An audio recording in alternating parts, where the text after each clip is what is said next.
नमस्कार. दृष्टी आणि दृष्टिकोनवरती बऱ्याच दिवसानंतर मी किशोर आपल्या सर्वांचं पुन्हा एकदा स्वागत करतो. अजितदादांच्या मृत्यूनंतरनं त्यांची जी बारामतीची विधानसभा सीट होती आणि महाराष्ट्राचे उपमुख्यमंत्री असणाऱ्याची जी जागा होती, त्या दोन्ही जागा रिक्त झाल्या होत्या आणि सुनेत्रा वहिनींनी उपमुख्यमंत्री पदाची शपथ घेतली. याचा अर्थ त्या बारामतीची जागा लढवणार हे सूर्यप्रकाश इतकं सत्य होतं.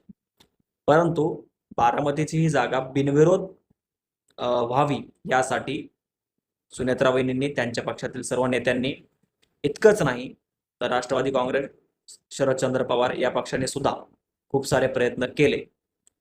परंतु दोन असे मेंबर तिथे आहेत सध्या रिंगणामध्ये सुनेत्रा वहिनींच्या विरोधामध्ये. एक आहेत अभिजित बिचकोले आणि दुसरे आहेत करुणा शर्मा मुंडे. तर यांचं तर सोडा आणि याच्या व्यतिरिक्त आणखीन काही जण आहेत. पण काँग्रेस मात्र शेवटपर्यंत अडून राहिलं होतं. शेवटच्या अगदी शेवटीच्या टप्प्याला त्यांनी माघार घेतली आणि हा किस्सा आहे त्याचाच. म्हणूनच माझं थंबनेल आहे की कोण सपकाळ तो फोन सपकाळ. तर झालं असं की फार दिवसांपूर्वीची गोष्ट, म्हणजे तरी मागच्या महिन्यातली गोष्ट ती, की देवेंद्र फडणवीसांना विचारलं की हर्षवर्धन सपकाळ तुमच्याबद्दल असं बोललेत काँग्रेसचे प्रदेशाध्यक्ष. तर त्यावेळेस देवेंद्र फडणवीस म्हणाले होते की कोण हर्षवर्धन सपकाळ. ठीक आहे. तर हा फक्त एक मुद्दा लक्षात ठेवा. आणि आता परत आपण या निवडणुकीवरती येऊया. या निवडणुकीमध्ये सगळ्यांनी प्रयत्न केले. मग मकरंद पाटलांपासून ते पार प्रफुल्ल पटेल, स्वतः बाकी सुनेत्रा वहिनी, या सगळ्यांनी सांगितलं की काँग्रेसला सांगितलं होतं की उमेदवार म्हणजे ही निवडणूक बिनविरोध व्हावी, का तर अजितदादांच्या सन्मानाखातीर.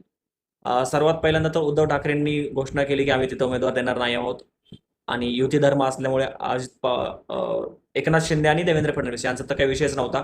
रोहित पवार स्वतः शरद पवार यांच्या जो राष्ट्रवादीचा दुसरा गट आहे तिथून स्वतः ते आग्रही होते की ही निवडणूक बिनविरोध झाली पाहिजे आणि त्याच्यासाठी त्यांनी प्रयत्न पण केला. आता तो फक्त दिखावा होता, काय होता तो त्यांनी त्याचा दृष्टिकोन.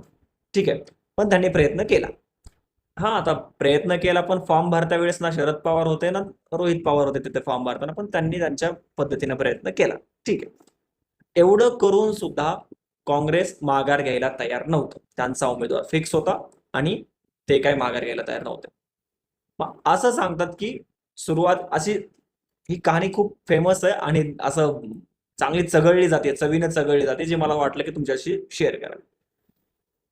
की सुरुवातीला उद्धव ठाकरेंनी सांगितलं तरी काँग्रेसनी माघार नाही घेतली, कारण स्वतः त्यांनी उमेदवार द्यायचं नाही असं सांगितलं होतं. एकनाथ शिंदेंनी सुद्धा सांगून बघितलं, परंतु काँग्रेस टसकमस झालेली नव्हती.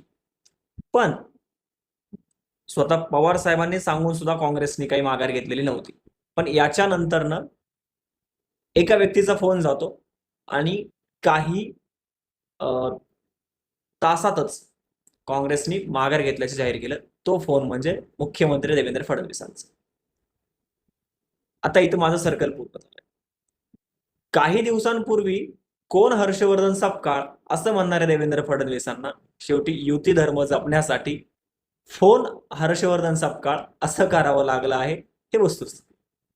आणि मला हेच नेमकं तुम्हाला सांगायचं होतं की राजकारण आहे, कोणाचे दिवस कसे येतील सांगता येत नाही. आणि याच्यामध्ये कमी होतं की काय, पार्थ पवारांनी काँग्रेसला जे काही सुनावलं त्याच्यानंतर काँग्रेसने म्हणजे सॉलिड रिप्लाय पार्थ पवारांना दिला, हे बघण्यासारखं होतं. आणि आता आपल्याला बघायचंय की कोणत्या उमेदवाराचं डिपॉझिट किती मतांनी जप्त झालेलं आहे. कारण बारामती पोटनिवडणुकीचा निकाल तुम्हाला माहिती आहे, मला माहिती आहे. तरी पण ॲडव्हान्समध्ये आपण सर्वांनी, मी तरी सुनीता वहिनींचं अभिनंदन करतो आणि त्या 100% रेकॉर्ड ब्रेक मतांनी विजय होतील अशी अपेक्षा करायला काही हरकत नाही. ठीक आहे. पात्रा दृष्टी आणि दृष्टिकोन. वंदे मातरम.